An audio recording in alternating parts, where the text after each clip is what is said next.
BJP के प्रदेश अध्यक्ष बाबूलाल मरांडी ने राजभवन जाकर राज्य में संवैधानिक संकट होने का दावा किया है।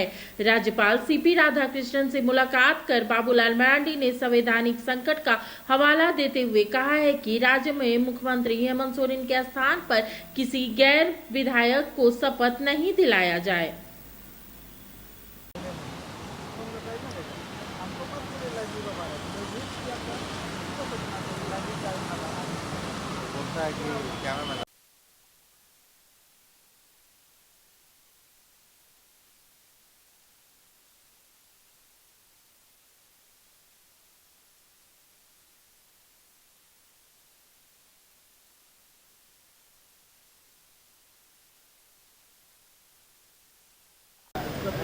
तो लाइट तो बंद कर लो। लाइट बंद कर। ये किसका गाड़ी है जी? कौन नीचे बैठा होता है जी? मनीष चलिए चलिए चलिए। जो तीन तारीख को जो पत्र हम लोग भेजे थे महामहिम को, उसका हम सब लोगों ने उनको स्मरण कराए और उनसे हम लोगों ने ये निवेदन किया है कि आज वर्तमान हेमंत सोरेन की सरकार है, वो जानबूझ करके संवैधानिक संकट को खड़ा करने की वो कोशिश कर रहे हैं।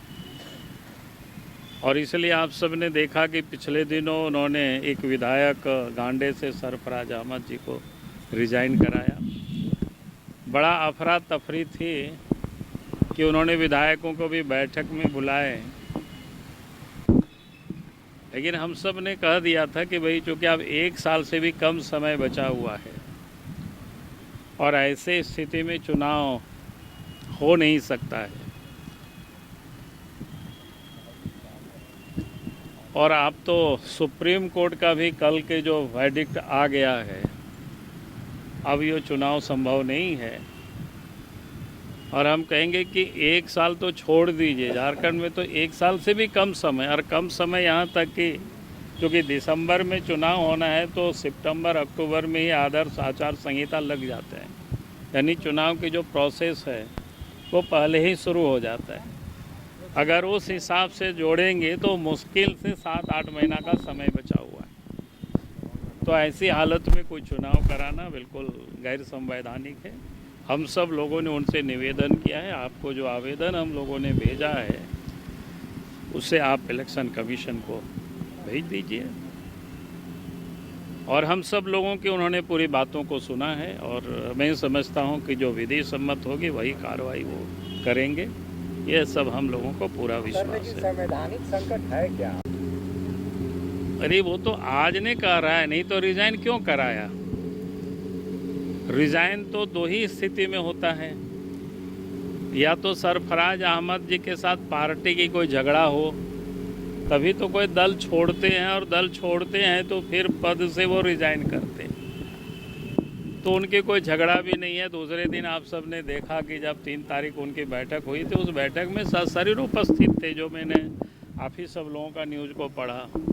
तो व्यक्ति स्वस्थ है, बैठक में भी आते हैं। या फिर दूसरा स्थिति होता है या देश छोड़ करके कहीं बाहर जाने वाला हो, बीमार हो गए हों कि आप बिल्कुल काम करने की वो स्थिति में नहीं है, तो वैसा भी नहीं है। उसके बाद अगर सरफराज अहमद से उन्होंने रिज़ाइन कराया, इसका मतलब तो यही लगाते हैं हर कोई। आप सब लोग भी यही समझते हैं, कोई भी यही समझता है। शायद कोई नैन विधायक को, और जैसे लालू यादव ने बेऔर जेल जाने के पहले अपने पत्नी को बना दिया था सीएम, तो शायद हेमंत सोरेन भी कहीं ऐसा ही ना सोच रहा हो और गलती से कुछ इस प्रकार की कदम उठा तो फिर वो बड़ा संवैधानिक संकट होगी। तो इसलिए हम लोगों ने पहले ही सचेत किया, और इसलिए आप देख रहे होंगे वो लोग भी कितना बाद में समझ में उन लोगों को आया। आपने देखा होगा इलेक्शन कमीशन से भी जा कर के वो लोगों ने स्टेट में मेमोरेंडम जा कर के दिया, और वो लोगों ने किस प्रकार के तर्क दिया। जिस समय विधानसभा आहूत हुआ था उस दिन को मानता है। भाई हर कोई जानता है विधानसभा जो गठित होता है इलेक्शन कमीशन करते हैं, और इलेक्शन कमीशन जब चुनाव समाप्त हो जाता है और इलेक्शन कमीशन करता है तो हर विधानसभा क्षेत्र के लिए रिटर्निंग ऑफिसर होते हैं, और चुनाव चुनाव का परिणाम आते ही वो इलेक्शन कमीशन को लोग भेज देते हैं और इलेक्शन कमीशन जब विधानसभा को कंस्टिट्यूट करते हैं तो विधानसभा सचिवालय को वो भेज देते हैं, यानी उसी दिन वो कंस्टिट्यूट हो जाता है। गवर्नमेंट अब जब बनावे, विधानसभा लोकसभा जब बुलाना है आप बुलाइए, उसके लिए इलेक्शन कमीशन की कोई ज़रूरत नहीं है। तो आप सरकार कब बनाए, आपने विधानसभा से कब आहूत किया, ये विषय नहीं है। विषय तो ये होता है कि विधानसभा कब कंस्टिट्यूट हुआ। इसलिए अगर आप सब लोग इलेक्शन कमीशन से पूछिए वो कब चुनाव कराएगी, उनके हिसाब से थोड़ा है कि वो आपकी सरकार नहीं बनी, आपकी सरकार बनने में देर हुआ, आपने विधानसभा को बुलाने में देर किया, उससे उनको कोई मतलब नहीं है। विधानसभा तो उसी दिन कंस्टिट्यूट हो गया जिस दिन इलेक्शन का यहाँ रिटर्निंग ऑफिसर ने रिजल्ट के बाद इलेक्शन कमीशन को नाम की सूची भेज दी और वहाँ से गठित करके उन्होंने विधानसभा को भेज देते हैं कि इस दल के कौन कौन प्रत्याशी चुनाव जीते हैं, कौन निर्दलीय हैं, सब कुछ वो भेज देते हैं। फिर उस आधार पर विधानसभा अध्यक्ष अपना अग्रतर कार्रवाई करते हैं, लेकिन विधानसभा तो उसी दिन कंस्टिट्यूट हो जाता है। तो लोगों को भ्रमित करने की, दबाव में लाने की कई कोशिशें चल रही है। और कल तो सुप्रीम कोर्ट का भी जो जजमेंट आया वो तो एकदम क्लियर कर दिया। और यहाँ तो हमने कहा कि 1 साल तो से भी बहुत ही कम है, यानी चुनाव की प्रक्रिया तो अक्टूबर से सितंबर, अक्टूबर से ही प्रारंभ हो जाएगी, तभी तो दिसंबर में सरकार बन पाएगी। तो ये सब बिल्कुल स्पष्ट है।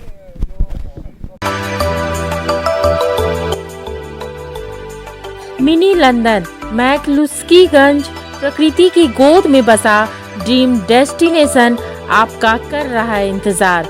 आइए अपने यादगार लम्हों को बिताइए ड्रीम डेस्टिनेशन में। राजधानी रांची से महज 50 किलोमीटर दूर आपका अपना ड्रीम डेस्टिनेशन।